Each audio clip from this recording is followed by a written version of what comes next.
The San Francisco Giants are coming off a little bit of a disappointing season after their division winning 2021, where they were on fire all year long. In 2022, they had a record of 81 and 81, exactly 500, and they will be looking to turn the page into 2023, hopefully making some improvements and maybe being able to push into the playoffs. Where are the Giants at? What are they looking at for 2023? We're going to cover that all right here on Bleacher Brawls. So my name is Derek. I'm here with John. You're watching our San Francisco Giants team profile, and let's get straight into it. First, obviously, like I said, the Giants went 81 and 81 last year in 2022. They're going to be looking to turn the page 2023, hope to find some of that 2021 success. So I'll go to John first. They've got some key players for their team, but if you could pick three, who would be your three key players for this Giants team heading into 2023?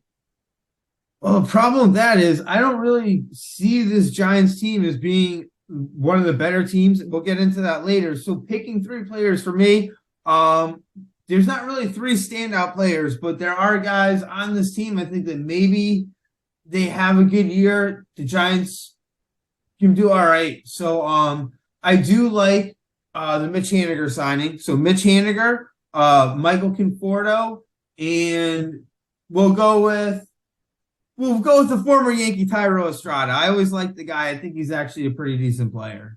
So if you could pick one of those as a standout guy, or at least one of those guys you like the most, who would it be and why?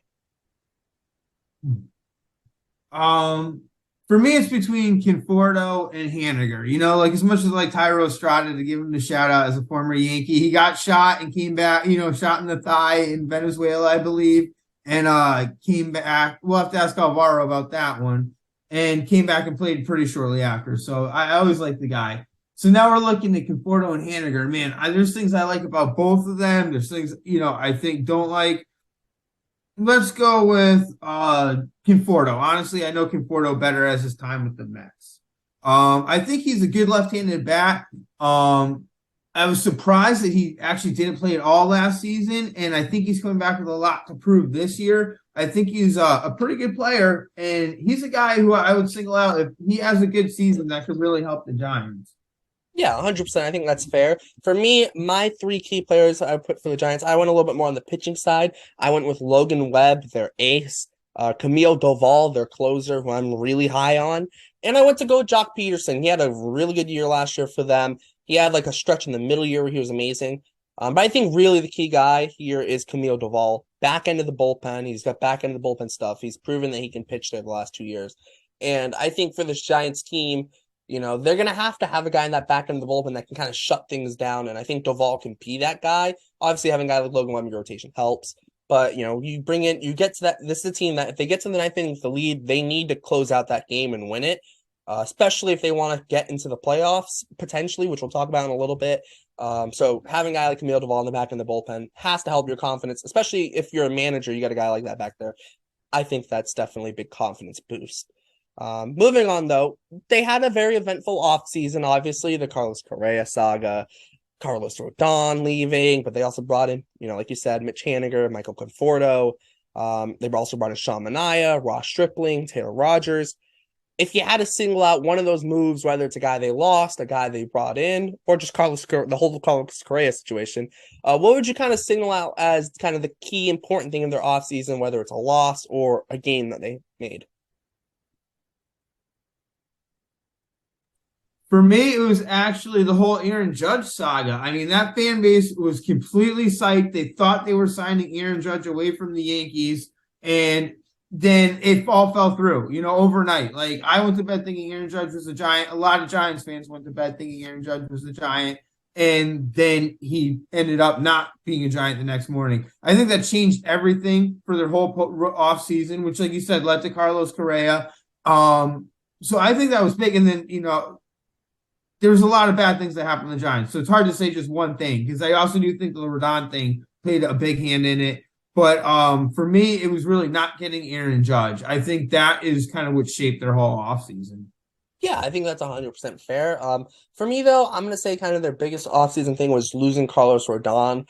because they spent money on, Mitch Haniger, Michael Conforto, and they brought in Mania and Ross Stripling, and yeah, maybe Mania has a bounce back year, maybe Stripling has a solid year, but Carlos Rodon was at times the best pitcher in the National League last year, at least best starting pitcher in the National League, and he had the best FIP out of all qualified starters in baseball last year.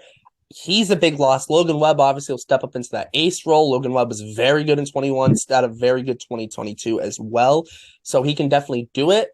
There's just kind of a question of, okay, can Mania bounce back? Can the rest of the rotation kind of do their jobs? This team is one of those teams, though. They could have a very good year, surprise some people, almost like they did in 2021, almost.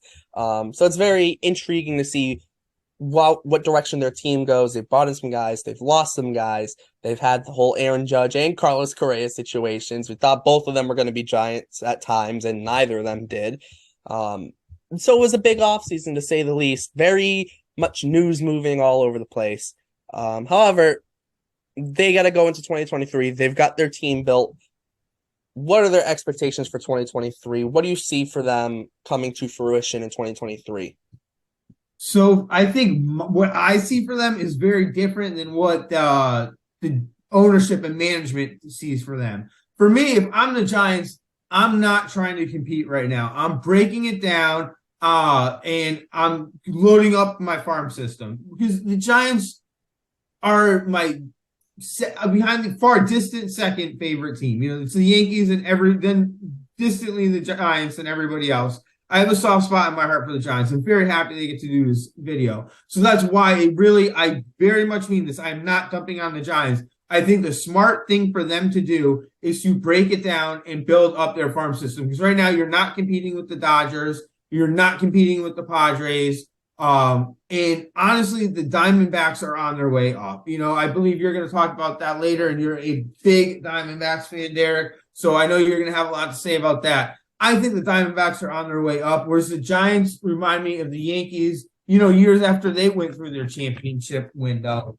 And they were kind of struggling with older players and big contracts and trying to mend things on the fly, as opposed to really just rebuilding from the bottom and building a strong foundation again. The Giants are in that position. They need to start unloading some of these contracts. Don't look for the quick fix. Actually build up your team. However, based off their offseason and kind of what they did and what they were trying to do, I think they still think they're in win now mode, and that's a mistake. And as long as that's where they're at, I think this franchise is going to be in a little bit of trouble. Yeah. Well, I know you say I do have my Diamondbacks. They have a soft spot in my heart, like the Giants. We've actually already covered the Diamondbacks, actually, because we're recording this a little early. But actually, when this is up, the Diamondbacks video will already be up, so you can actually check that one out. But no, I think this Giants team has a chance. I think the goal is going to be hover around 500, hope things break your way, and maybe you pick up a few extra wins and you sneak in the back door of the playoffs. I think they're in a division with the Padres. I think the Padres they're building a very good team. The Dodgers, I think they're a little weaker than normal, but they still have pieces. They're still the Dodgers. So if you're the Giants, you're looking at, okay, we got to beat out the Diamondbacks for the third place in this division. And, maybe if we get lucky, we pick up a few extra wins here and there, and we can sneak into the back door of the playoffs. I think that's the hope. But they do have some prospects on the way, so they're not going to go sell off to go try and make the playoffs or whatever. You got Marco Luciano, you got Cal Harrison, you got, they have guys coming that are very highly touted guys. So they're not going to go sell off or anything, but I think this is a year where they're going to try and put together a team of veterans that can hopefully gel together, make a run almost like they did in 21. And if it doesn't happen, it doesn't happen. I think that's kind of the goal for them. All right. Any final thoughts before we wrap this thing up? So final thought, I mentioned the Giants being my second favorite team. I cannot do this video without mentioning it. They're my second favorite team because of my great uncle Joe. He was actually my grandmother's uncle. We bonded very much. He had a huge love baseball. He was a Giants fan from when they were in New York. Whenever they'd come to play in the Mets, he'd go to at the time Shea Stadium to go see them, watch them on TV whenever he could. I have the majority of my baseball card collection is from my Uncle Joe, because I inherited a whole bunch of stuff. I inherited a bunch of baseball memorabilia. One book, which I just found the other day. This is a book, Derek, you and I can go through because it's pretty cool. ballparks. This is copyrighted in 1975, and it's about all the ballparks in Major League Baseball from that time. I can't wait to take a look at it. So I just got to mention that. So that's just a quick final thought number one. Final thought number two, I think, like you said, the Giants, the best case scenario for them is backing into the playoffs. That means you're not a World Series contender. This is a big market team that has a huge fan base and has won recently and had a pretty good run a couple years back.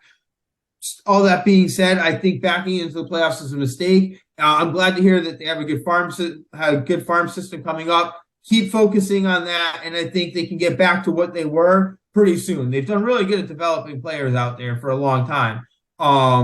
So I think if they focus really on building a foundation, that's a team that could be really good again. If your hope is backing into the playoffs and not trying to win a World Series, that's probably the wrong attitude to have. So I would hope the management out there starts to see that, hopefully, as the season goes on. If anything, I hope the Giants don't really have a good season, because then it forces them to really focus on rebuilding that foundation. I would love to see a Yankees-Giants World Series goes like 6 games, 7 games, but the Yankees still win. All right. I think that's a great place to wrap it up, though.